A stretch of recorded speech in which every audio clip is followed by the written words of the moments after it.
수녀의 정체가 김준하의 누나인 것이 밝혀지면서 정말 많은 분들이 깜짝 놀라셨을 것 같습니다. 그런데 최종 결말에 가서 수녀의 충격적인 정체가 드러난다는 소식이 전해졌는데요. 이번 영상 끝까지 보시면 수녀가 처음부터 계획적으로 은금실한테 접근한 거였다는 충격적 반전에 대해 놀라운 증거를 확인하실 수 있으실 거예요.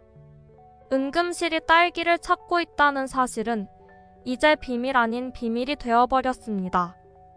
그 이야기를 엿들은 수녀가 자기가 딸기의 딸이라는 것을 사칭하고 나선 거였는데요. 수녀가 내어놓은 베넷 저고리를 보고 은금실은 자기가 직접 수놓은 베넷 저고리라며 눈물을 글썽였지만 그건 은금실의 착각이었던 것 같아요. 그렇게나 오래된 베넷 저고리라면 상당히 많이 낡은 느낌이 있었을 텐데 너무나도 깨끗해 보였던 건데요. 은금실도 과거 딸기 자수를 놓아줬다는 것만 기억하고 있지 그 시절 딸기한테 입혔던 베넷 저고리의 모양을 완벽하게 기억할 수는 없었을 것 같습니다. 경찰에서 수녀님이 딸기의 딸이라고 하고 그런 사람이 딸기 자수의 베넷 저고리를 내어놓으니까 그게 자기가 딸기한테 입혀준 베넷 저고리라는 생각이 강하게 들어서 착각을 일으켰던 것 같아요. 만약 정말로 수녀님이 딸기 딸을 사칭한 사기꾼이라고 하면 정말 해서는 안 될 거짓말을 하고 있는 거라는 생각이 들어요. 그래서 수녀님의 사실 손녀를 사칭한 사기꾼이 아니라 진짜 딸기의 딸이었으면 좋겠다는 마음인데요. 은금실이 평생의 한으로 여기던 딸기였잖아요. 태경이는 경찰에서 연락을 받고 은금실이랑 따로 불렀습니다. 은금실은 자기가 김준하를 때린 일로 경찰에서 자기를 찾는 거냐고 하면서 괜히 제 발에 저린 사람처럼 보였는데요. 아무것도 모른 척했지만 사실 태경이가 자기를 찾을 때부터 은금실의 마음 한켠에는 불안한 느낌이 자리 잡고 있었습니다. 태경이는 은금실을 방으로 모셔서 청심환을 내밀었는데요. 청심환을 내미는 태경이를 보면 눈치 빠른 은금실은 태경이가 자기한테 좋지 않은 이야기를 가져왔다는 것을 직감했습니다. 그래서 뜸을 그만 들이고 얼른 말해보라고 했던 거였어요.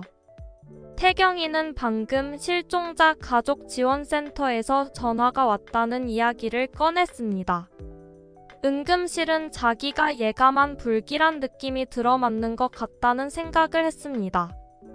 태경이가 가타부타 이야기를 하지 않고 실종자 가족센터 이야기만 했는데도 은금실의 가슴이 철렁 내려앉고 말았는데요. 은금실은 혹시 찾지 못한 거냐고 하면서 그럴 줄 알았다고 했습니다. 딸기가 그냥 찾아질 리가 없다고 하면서 애써 불안한 느낌을 지우려고 했어요. 차라리 딸기가 살았는지 죽었는지 모르는 상태로 그냥 어디선가 잘 살고 있다고 믿고 싶었던 것 같아 보였습니다. 그런 은금실의 표정에서 쓸쓸함과 안타까움이 묻어났는데요. 하지만 태경이도 더 이상 거짓말을 할 수는 없었어요. 은금실은 엄마가 딸기를 버린 줄 알고 원망하고 있을 텐데 못 찾아도 괜찮다고 하면서 태경이 이야기를 듣기도 전에 결론을 내려버리려고 했는데요. 하지만 이어지는 태경이의 말은 정말 충격적이었습니다. 태경이는 딸기라는 분의 따님하고 연락이 닿았다고 했습니다. 그건 바로 딸기를 찾았다는 말과 다름없는 이야기였죠. 은금실은 딸기가 어디에 있냐고 하면서 태경이를 다그쳤지만 태경이는 입을 쉽게 떼지 못했습니다. 하지만 그렇다고 해서 딸기 소식을 기다리는 은금실에게 언제까지 진실을 숨길 수는 없은 노릇이었죠. 태경이는 어쩔 수 없이 진실을 이야기했습니다. 딸기라는 분은 20년 전에 이미 돌아가셨다는 소식을 전했는데요. 태경이의 말을 들은 은금실은 절대 열어보면 안 되는 판도라의 상자를 열어본 것 같은 표정을 지었습니다. 마음이 철렁 내려앉고 머릿속이 새하얘지는 기분이었던 것 같은데요. 은금실의 표정은 나라를 잃은 것보다 100배는 슬퍼 보였어요. 자식을 잃은 슬픔을 어디에다 비교할 수 있겠어요. 처음에는 너무나도 놀란 표정이었던 은금실은 이내 모든 것을 포기한 것 같은 느낌이었는데요. 공찬식이 태경이와 은금실이 따로 무슨 이야기를 하는지 궁금해서 방문을 노크하면서 무슨 일인지 여쭤봐도 되냐고 했을 때도 은금실은 정말 담담하게 이야기했습니다. 정말 대단한 은금실이었어요. 별거 아니라고 하면서 금방 나간다고 하는데 목소리가 하나도 떨리지 않더라고요. 그토록 찾아 헤매던 자식이 죽었다는 소식을 들었으면 당장에라도 미어지는 가슴을 움켜쥐고 올라오는 눈물을 참지 못하고 꺼이꺼이 울어도 모자랄 판국이잖아요. 그런데 그렇게 짧은 시간에 마음을 다스리고 공찬식이 걱정하지 않도록 담담한 목소리를 유지하는 은금실이었습니다. 은금실은 차분하지만 모든 것을 체념한 듯한 목소리로 딸기가 죽은 이유에 대해 물어봤는데요. 태경이는 거기까지는 모른다며 20년이나 지난 오래된 기록이라 사망 사실만 확인됐다는 이야기를 했습니다. 은금실은 사망 사실이 확인됐다는 말을 되뇌이면서 태경이한테 나가보라는 이야기를 했어요. 식구들한테는 말하지 말라고 하자 태경이는 은금실이 걱정됐습니다. 혼자 계시면 안 된다고 하면서 은금실 곁에 있으려고 했는데요. 은금실은 딸기가 죽었을 거라고 하지 않았느냐면서 알고 있었던 사실을 확인했을 뿐이라고 괜찮으니까 나가보라고 했습니다. 말은 그렇게 하고 있지만 은금실은 전혀 괜찮아 보이지 않았습니다. 목소리에서 벌써부터 물기가 촉촉하게 묻어나는 것이 딸기의 죽음이 진한 슬픔으로 느껴지는 모습이었는데요. 사실 은금실이 태경이한테 자꾸 나가보라고 했던 건 정말로 괜찮아서 그랬던 게 아니었습니다. 딸기의 죽음을 슬퍼할 시간이 필요했던 거죠. 태경이하고 사이가 많이 좋아지긴 했지만 딸기 때문에 태경이 앞에서 목 놓아 우는 모습을 보여주고 싶지는 않았습니다. 그래서 혼자 있고 싶으니 내버려두라고 하면서 집안 식구들한테도 아무 말 하지 말라고 한 거였습니다.